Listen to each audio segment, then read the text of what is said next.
Bright Cutie. Every student matters. Hello students, let's talk about the crisis of Czarism. Now students, before this you have understood the significance of Russian Revolution. We understood how the Russian Revolution that broke out in the year 1917, how was it important, how was it significant for Russia. So we have learned quite a few terms here. We understood about the ideology of socialism, how the communists they took over the control in Russia, and Bolsheviks who came to the power, who took over the government, they saw the Russian Revolution as the first stage of the revolution. Why? Because according to them, it marked the beginning of the fight between the communist world and the capitalist world. So when we are talking about socialism, I have mentioned few points here that they were against the whole idea of private ownership. What do we understand by private ownership? We understand that people who own wealth, right? So there are quite a few people who are wealthy in society, and not everyone is given this share of wealth, right? People who are working for them, the laborers, the poor class. So here, understand this, that the people, the communists, they believed in collective well-being, collective ownership of the property. It should not be the case that the property should be only given to these wealthy people, the capitalists, right? The earning class here. So, here we see that they were against capitalism. Sorry, they were against the whole idea of capitalism.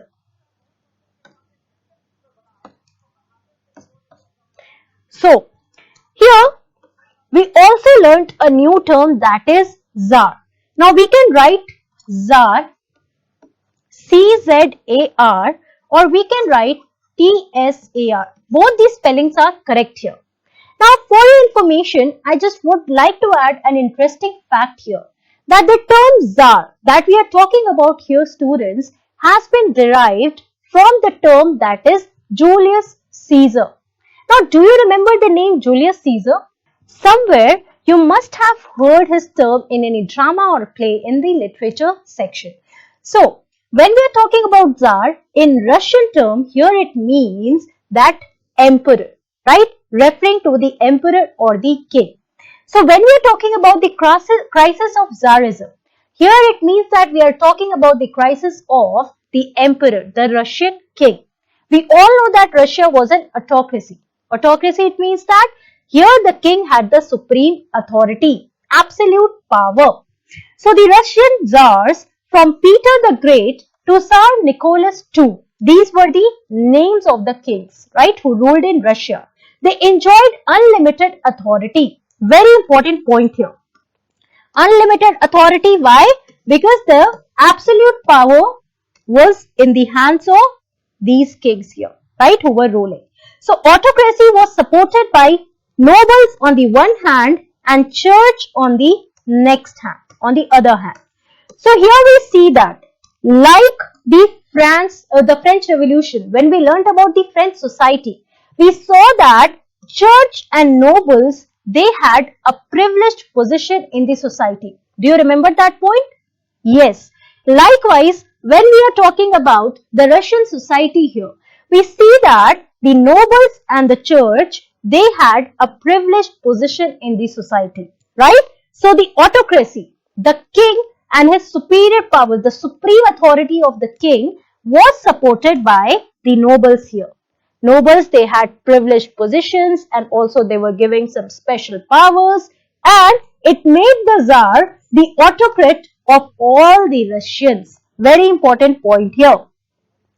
Because they were king or the Tsar was supported by the nobles and the church, therefore they are representing a large section here, right? And these are the powerful people. Since they are getting the support of they are giving support to Tsar, therefore it makes him the autocrat of all the Russians here. Now when we are talking about Tsar Nicholas II, Now, why are we talking about Tsar Nicholas II here? We see that when the revolution took place in the year 1917, who was the king here? So, it was Tsar Nicholas II. Okay? So, during this period, when we are talking about the period that is 1870s, industrialization took place in Russia before his rule. Industrialization, again you have heard about it. So, the coming up of industries. So, it first began in England, later on it spread to the different parts of Europe. So, here in Russia, when we are talking about industrialization, we are referring to the time that is 1870s. Apart from this, serfdom was abolished in 1861, but it failed to improve the situation of peasants. Now, do you remember the term serfdom here? Have you heard this term before, students? Yes, we have heard it when we talked about the feudal society in France. Now, are you trying to relate and compare the situation here? I told you that we are going to try to relate with what we have learnt earlier. So, serfdom, like I told you, if you remember, that feudal system or the feudalism concept, it was based on the relationship of lord and vassals. Serfdom was similar to this. In fact, same here, when we are talking about serfdom, vassals here can be serfs. And who were these serfs? These were the poor peasants who lived in Europe. The practice that began in the Middle Ages, right? And in Russia specifically, serfdom was abolished in 1861. So these poor peasants who did not own any land, they were given to live in the lands of these powerful lords, the landlords who owned a lot of property. They had to work on these lands, right? So they were given the land in exchange of their service to the lord. So they were bound to that land and they had to pay rent as well. So this was the situation here. Though serfdom was abolished in 1861, but what are we seeing later on? We see that the position or the situation of the peasants, it did not improve a lot, right? So the holdings that they had, the land holdings that they were owning, it was quite small and uneconomical. It means that they were still poor. The situation hadn't improved much. Now, peasants, they did not have any capital to invest in lands. So, the condition here is quite grim for the peasants, right? Apart from that, we see that the workers who were there in Russia, who were working in the factories with the coming up of industrialization, in fact, their situation was also not quite well. So men, women and children, they came to the factories to work. Definitely they are coming here to work. But was the situation good enough for them? No. So they had to work for long hours and they were paid very minimum wages, right? As per the work that they had put in there. Also, unemployment was quite common here in Russia. So what are we seeing here? What are we understanding about the society here?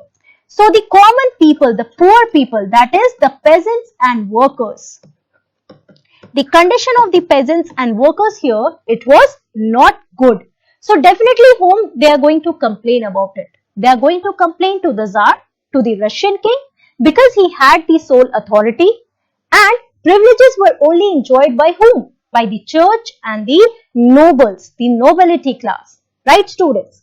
So here again we see that the situation is quite same. The society here, it is working on the same principles that we have learned about it in the French Revolution. But when we are talking specifically about Nicholas II, we see that Nicholas II was a man of good intentions, but he had corrupt associates. Now Nicholas II, since he had good intentions, he wanted to do good, right? He wanted to bring out some reforms here in Russia. But his close associates, they were not having these good intentions. They were corrupt. So, absolutism, that was prevalent in Russia. Absolutism here, it means that complete authority of the king. Okay. Now, Tsar believed in the divine right of the king to rule. Do you remember this theory here? Divine right theory. Again, you have learnt it somewhere. Again, yes, we learned it in the French Revolution. So when we are talking about the divine right theory, what does this mean? It means that the Tsars, the Russian emperors, they believe that they are not subject of any earthly authority here, right? They are not subjected to any earthly authority here. In fact, they derived their rule, they derived their power to rule from whom? From the will of God. Right? So basically, they wondered or they said that only they could consult was or only they could work according towards the will of God, but not according to the people, any earthly components here. Right? So the sole authority here is again in the hands of the king. And if they desire, so they could consult the people. Right? So here they had only to work according to the will of God. Rasputin was among his famous associates. Yes, he was quite corrupt and he was among his close and famous associates. Of whom? Of Nicholas II. Now coming to the exercise section here, we have a question that says, serfdom had been abolished in the year dash in Russia. And the options are 1860, 1861, 1862 and 1864. So the correct answer is quite obvious here that it is 1861, option B. The next question is, what made the Tsar the autocrat of all the Russians? So here you have to answer in one sentence that they were supported by the nobles and church. The nobles, they enjoyed certain privileges and they were powerful. This made the Tsar the autocrat of all the Russians, right?